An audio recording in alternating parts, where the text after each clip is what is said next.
All right, welcome back. Well, we've got Dr. Betta Edu, Minister of Humanitarian Affairs and Poverty Alleviation, as well as Dr. Dakpo Obire, President, Good Leadership Advocacy for Africa.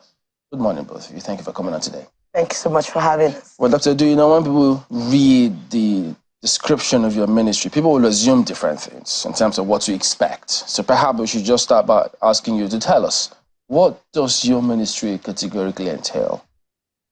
Okay, I think first we had a Ministry of Humanitarian Affairs, Disaster Management and Social Development, but President Bola Ahmed Tinubu is putting lots of emphasis on the SDG, achieving SDG by 2030, and that's why he changed the name of the ministry and the mandate of the ministry from Humanitarian Affairs, Disaster Management and Social Development to Humanitarian Affairs and Poverty Alleviation. I'm sure you know the number one SDG goal is that we should be able to eradicate poverty by 2030. And so his target is that he should be able to eradicate that in Nigeria because we signed on to that. We can't go any lower than that. And that's why the ministry has been changed. So there'll be a lot of focus on humanitarian services, which is really needed by different Nigerians who have been displaced, who are going through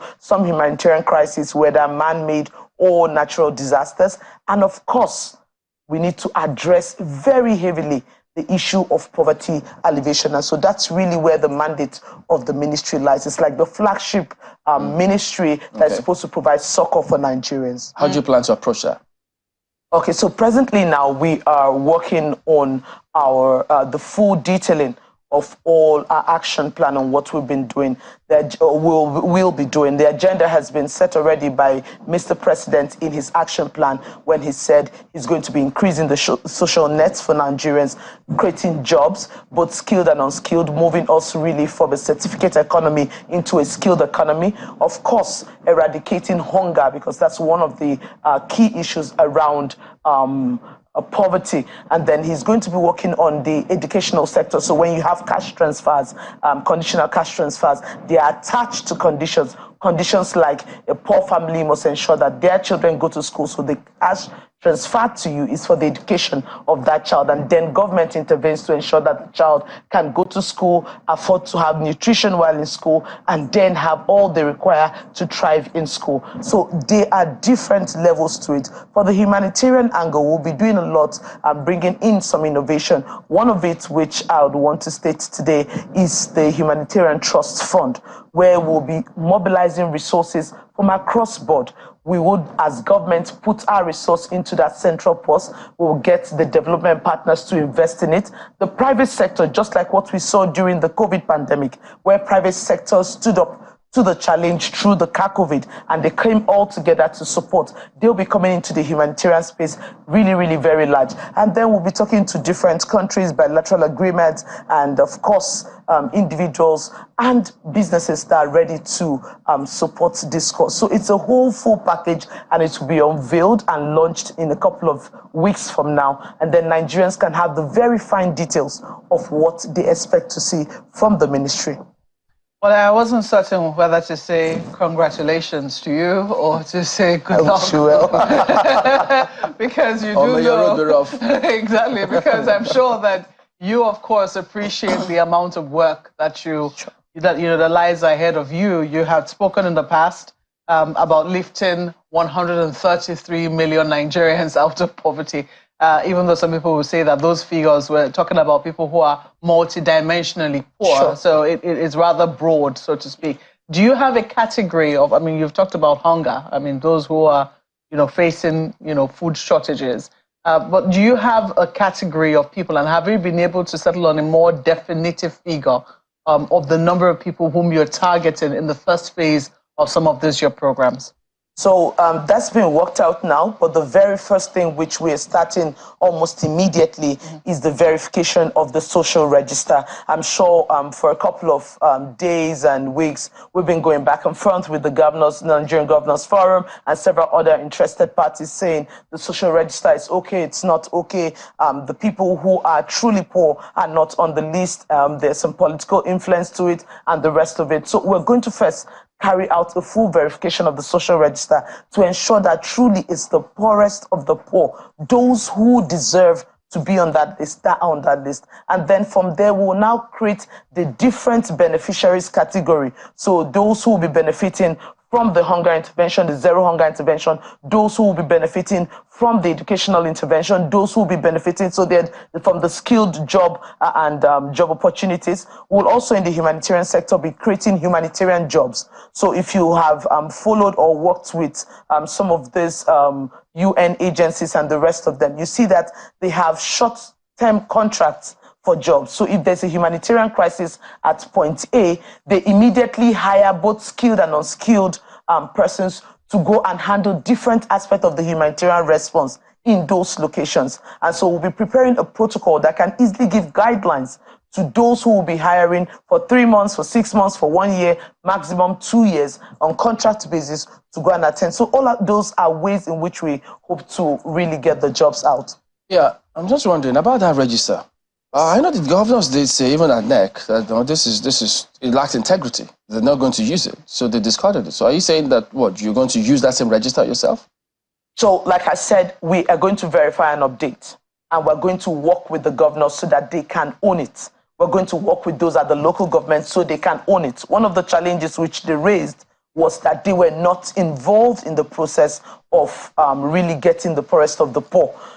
As a country, we have to have ownership of whatever data that we are bringing out from the grassroots. So the local government people must be involved, the governors must be involved, traditional rulers must be involved, and even the religious rulers should be involved. So we own this data to say, yes, indeed, these are poor people in our communities. We know them. These are human beings, not just numbers and names, but they are human beings. We can identify them, and this is what we believe we're comfortable working with. Do we then expect that probably with time, maybe sooner rather than later, the NEC will backtrack and say, okay, now we accept the register? Once you work with them, they would accept it because it's their own product now. Because, some of them were spoke to say, look, we couldn't even identify people on that register. So that's there's no one that they can ask or check and say this is valid. So it was dumped. So you're giving us that notice now that, yes, they will get back to that register and that it was your ministry will use eventually. So we would go back with them, verify, remove, update, and then bring it back. So it's now owned by Nigeria, both at the national, at the state, at the local government, and even in the community. So it's our own, we own it. And then we can boldly say, we know these people, these are the poorest of the poor, and whatever interventions are coming as part of the social safety net, these people truly deserve to be part of it. So will you be distributing palliatives to your ministry? Oh, definitely. Definitely. Like we had already said, one of the pillars which we'll be working on is ending hunger, that Zero Hunger Project. And for this, we are going to actually be moving out palliatives all the way down. The president has already started working with the governors so that he can at least cushion the effect of the fuel subsidy removal, which just happened. And you can see that across the various states, even though there are some challenges, people are beginning to get some relief, both financially and in terms of food commodities. Well, Dr. Berry, I know you've always spoken about teaching people how to fish and giving them fish in terms of how to apply this. So is this clear to you that clearly this plan is well spelled out and it will deliver? Well, I can say the government at the moment going the right direction. First of all, you must understand that poverty is something that has become endemic in this country, even Africa, across Africa, not just Nigeria. Nigeria is not the only country that is facing what we are facing today. But then, if you have the right programs in place, you will be able to drive these things, and the expected result will come out.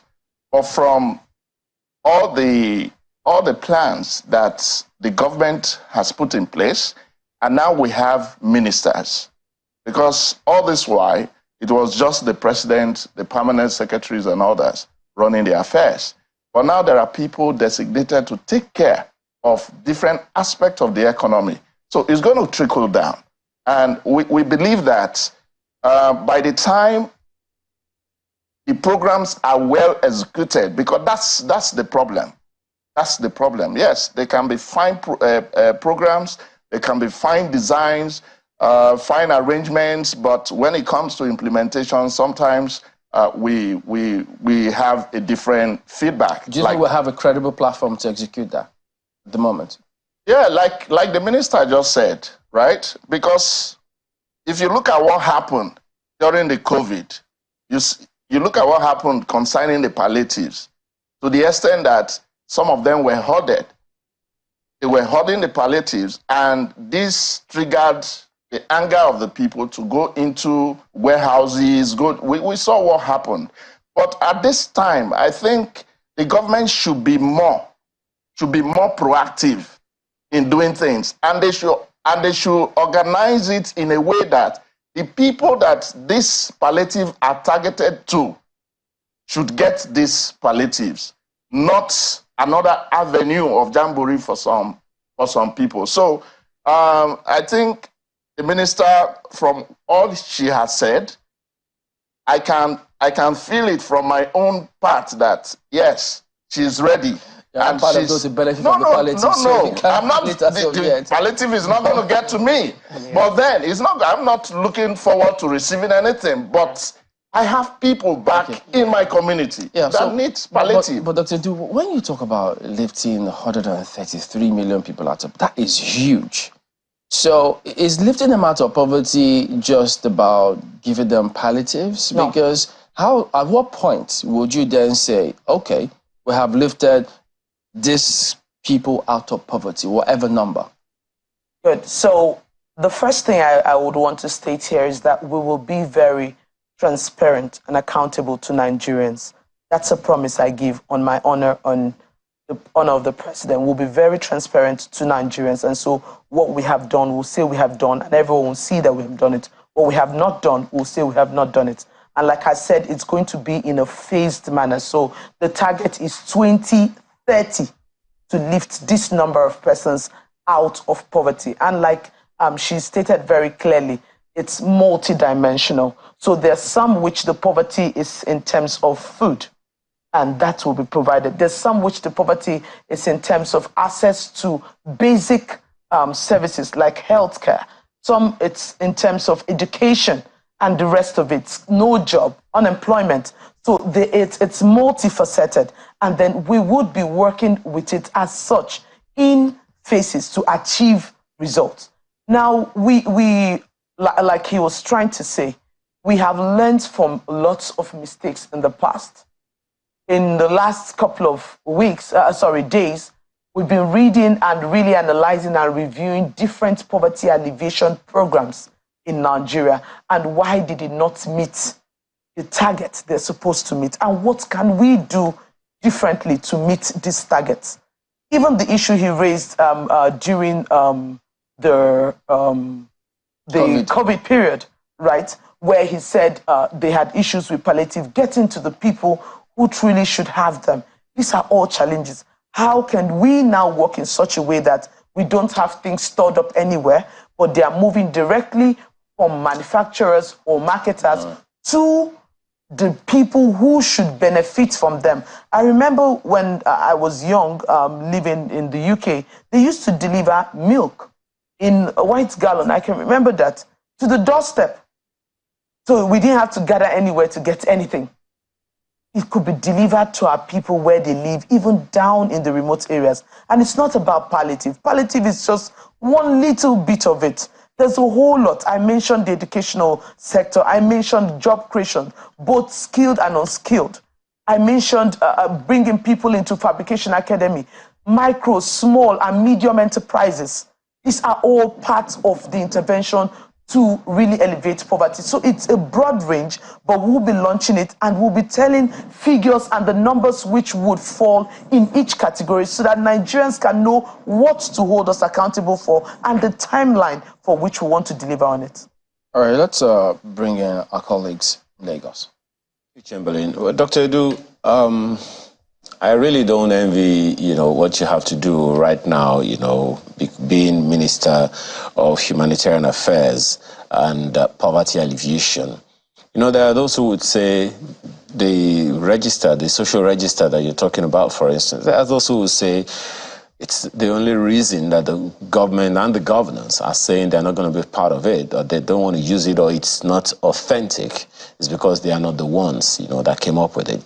Having had an interview with someone who ran the NASCO, the National, Social Register, Social Safety Coordinating Office under the Office of the Vice President in the previous administration. It talked about the fact that, look, it was an extremely rigorous process, which was funded by the World Bank, and that both the governors at the time and the local government chairman at the time were consulted. In fact, he said they went down to the communities and that the list wasn't written by anyone. It was determined by the people in the community, the exact same things that you are saying, that you need to be able to verify. And it is down to the very, very, depth of the community. So to those who are saying that it is because some people, maybe some governors, weren't part of the process, that is why they are questioning the authenticity of it, or how would you be tackling that one? Added to the fact that you said something another, pundit has said in a civil society organization, that there is the register and then there is a beneficiary list. The register is what we are talking about now, but then there is a beneficiary list, which is sometimes drawn up by politicians. How are you going to navigate these in a way that perception does not undo the good intentions that you have? So, truly, like I had stated earlier on, the list was done. That's the social register was done, and they had support from the World Bank, like I have been briefed, right? And we are not saying that we're throwing away that work, all of that work. What we're saying is that we're going back with the governors and the local government chairman and those in the community to say, okay, these are the names on the register that we have right now. Are they verifiable? If they are, then we show it to the governors and his team to say, these are the people, they're actually poor and it's verifiable. And so we can run with this. Or, of course, it's also a dynamic list. So some persons who were there yesterday might not qualify to be there today. So it's kind of like a housekeeping, a cleanup of the data. And then we all come out with it, accepting that we are part of this and we are good to go. Now, the point is the beneficiary list cannot and will not be separate from the social register. So the beneficiary list is a subset of the social register. So we have to categorize which part of this social register or which persons within the social register qualify for this intervention, which person qualifies for this intervention. There are some interventions that will say women only, 70% women, disabled only, this only. So you have to, within that social register, get out the beneficiaries that fit into that category, and then we attend to them. But once we accept that this is the social register, I think we'll be good to go. Remember that the World Bank intervention of over $800 million is pending, just based on the fact that the governors and indeed the ministry are unable to agree on what the social register should be. So we should quickly get that going. These are low-hanging fruits that we can achieve in a few weeks to months, and then we move on to more complex interventions which we intend to roll out. Dr. Edu, it would be nice to know the figure on this social register. Either it's the beneficiary list or it's the entire register itself. I wonder if you can put a figure to it, so that we'll know whether it matches with your target of bringing 133 million people out of poverty, or that is just a target that will be broken down according to whatever strategy that you have to bring that number out of poverty. And then again, the governors, during their one of their NEC meetings, questioned the social register, and we have seen that following the announcement of the 5 billion naira palliative, that they have chosen to administer this palliative. So will your ministry be working with the governors and the administration of the 5 billion naira palliative, or you comment on your own program of action under your ministry? So, like I told you, the present arrangement which the governors are carrying out was a quick intervention by Mr. President to cushion the effect of the fuel subsidy removal. That was just a one-stop quick intervention.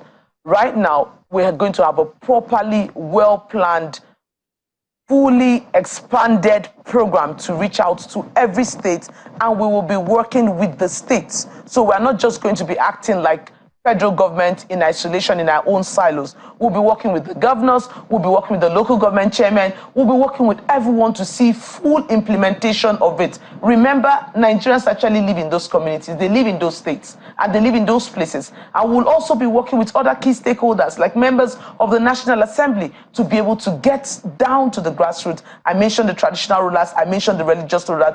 These are key stakeholders that have been identified, and we'll work with them on it. We're also giving support to what the governors are doing presently across the states. But like I said, this is just an immediate relief for now. A full, elaborate program from short term to medium and long term will be laid out very soon.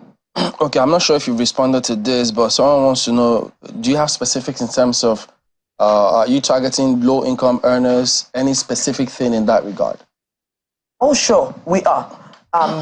We have, of course, you know, the criteria for poverty, which has been defined clearly, right? And then extreme poverty, which has also been defined as under $2.15. It used to be $1.95 per day. Anyone living below that is said to actually be in that category. So having this definition, whether the low-income earner falls within it, they are part of that social register, and that's why we're going back to verify. Okay, so we'll be looking forward to a lot of that, because it's something that, don't forget the humanitarian component as well. Yes. It's huge, because we've talked about that several times on the program, how some things need to change, because when it happens to lots of Nigerians, they don't know who to call. Just even when they distribute some of this, they don't get it.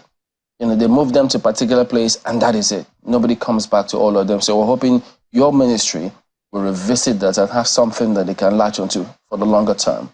So I'll just add on this, right? One of the things which we'll be doing is putting out those humanitarian lines. Okay. So wherever you are, you can immediately get across to us, text messaging, whatever, and it's be toll free. Okay, so we'll bring that information to Nigerians. As we progress, Dr. Betta Edu is the Minister of Humanitarian Affairs and Poverty Alleviation. We've also had Dr. Dakpo Obire, President, Good Leadership Advocacy for Africa. Thank you both for coming on.